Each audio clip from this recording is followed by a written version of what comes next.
It's nearly the end of 2020, and to that I say good riddance. This video's gonna maybe look a little strange. I don't have any makeup on, and I don't know if you can see it, but I'm in a huge brace on my arm. 2 days before Thanksgiving, I tripped and I fell and I broke my shoulder, or the bone that hooks into my shoulder anyway. That's a long story. Weight issues with and without MS are no fun. So I really figured we could talk about that today, and not my broken shoulder.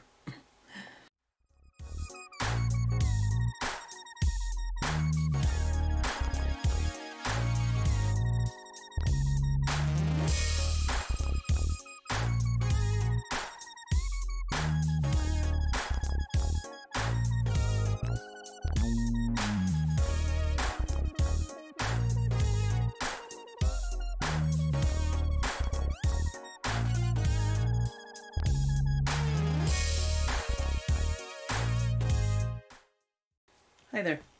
Welcome back to MS 24/7 365. It's really great to see you again. So, weight issues with MS. For a good part of my life, I have had problems with weight. My body image has never been very good.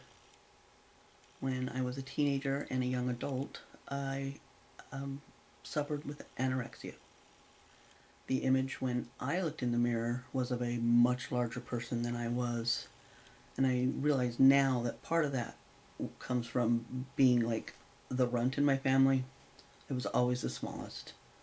My sisters are all tall, or, so I was 5'7", which isn't short, and at one point I weighed less than 90 pounds. I used a lot of different things to not eat at first, diet pills and stuff like that, until I was used to not eating.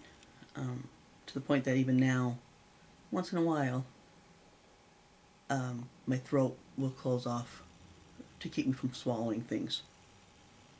I've kind of just gotten used to that. So when I started gaining weight at what I considered to be a rapid pace, I was kind of concerned that it might trigger some of my unhealthy responses, and kind of made me nervous. Because, up until about a year ago, maybe a little more, I was doing pretty good as far as MS was concerned, and disability went. I was walking almost every day, and I was a lot more active than I am currently. So it has started getting really difficult to control my weight.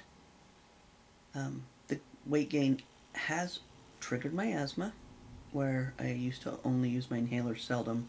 I use it a couple times a week now. It's made my walking more difficult, which makes me less active.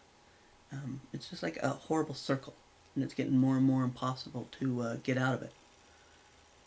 I did pretty good this past spring with walking regularly. My granddaughters would walk with me, my oldest especially. She would get me out as much as possible. Then this virus hit, and the world stopped all of that for a while. And I had a fairly bad exacerbation of MS, and it knocked me off my feet for quite a while. Matter of fact, I still feel like I'm not completely recovered from it. So this one has been a real kick in the pants. Right now, I weigh more than I ever have in my life, even with any of the times I've been pregnant. I weighed myself recently, and I was 214 pounds. And I put that in here because I want to make a commitment to my weight loss, and telling all of YouTube what I weigh will hopefully help. To do this, I figure I should do some research to find out about weight gain and weight loss with MS. And as always, my first stop when I do any MS research is the National Multiple Sclerosis Society's website. And this is what I found on their website.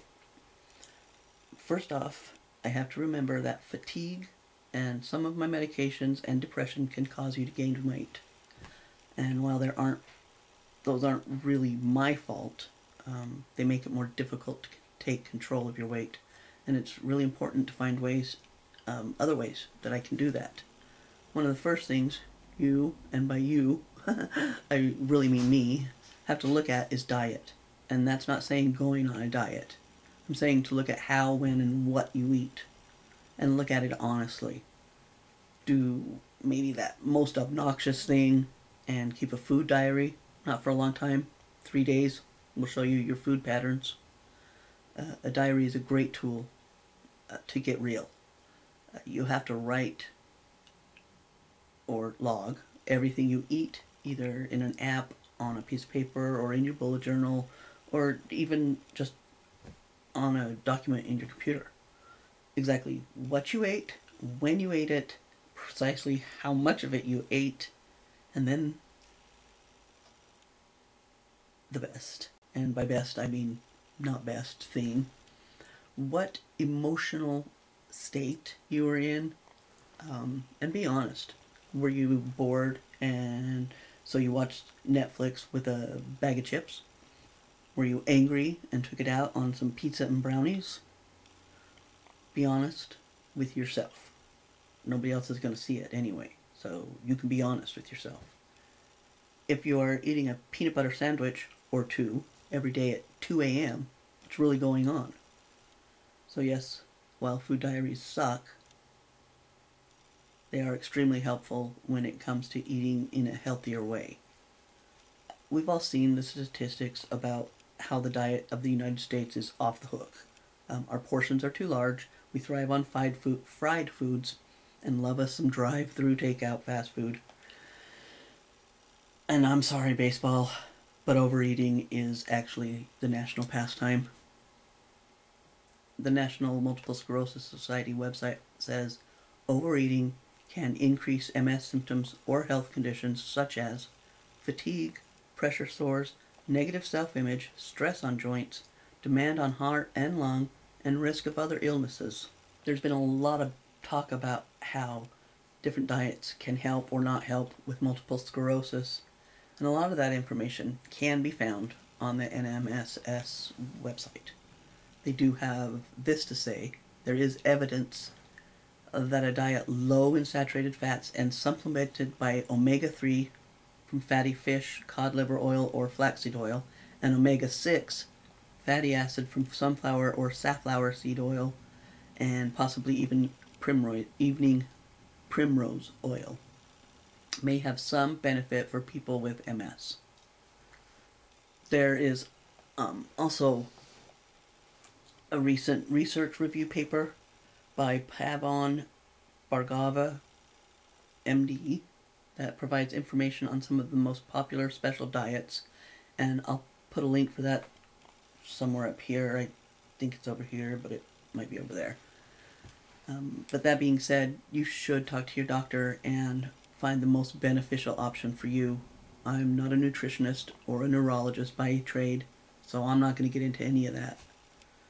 I did do a video about diet and exercise a couple years ago, and I'll put that link up there somewhere too. Okay, so now about exercise. I will again preface this by talking about the sling here. Like I said, I fell a couple days before Thanksgiving and I broke my shoulder.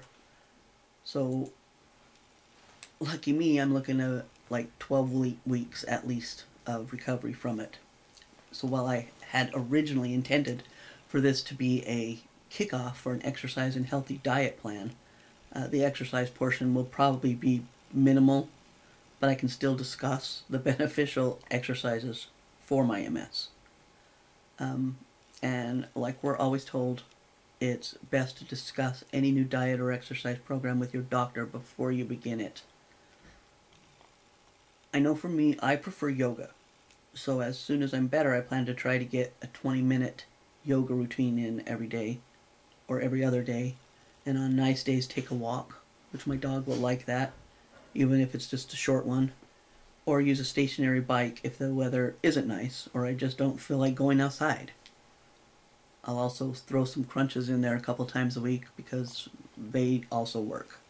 An added bonus of the exercise is that it can help to manage some of the symptoms I have from MS.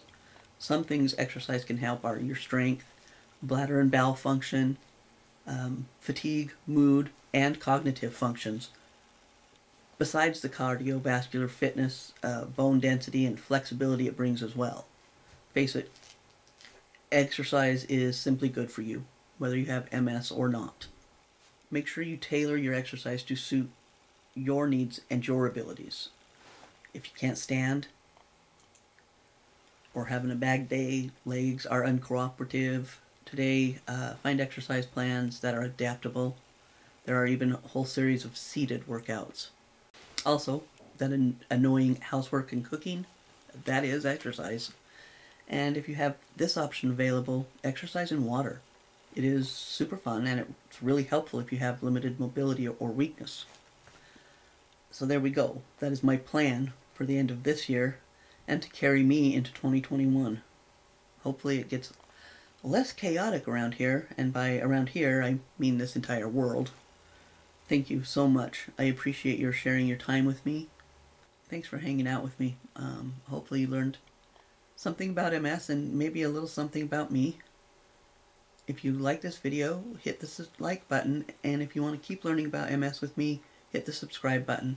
I try to upload it on a semi-half regular schedule, not really. But if you hit the notification bell, it will tell you when I do upload a new video.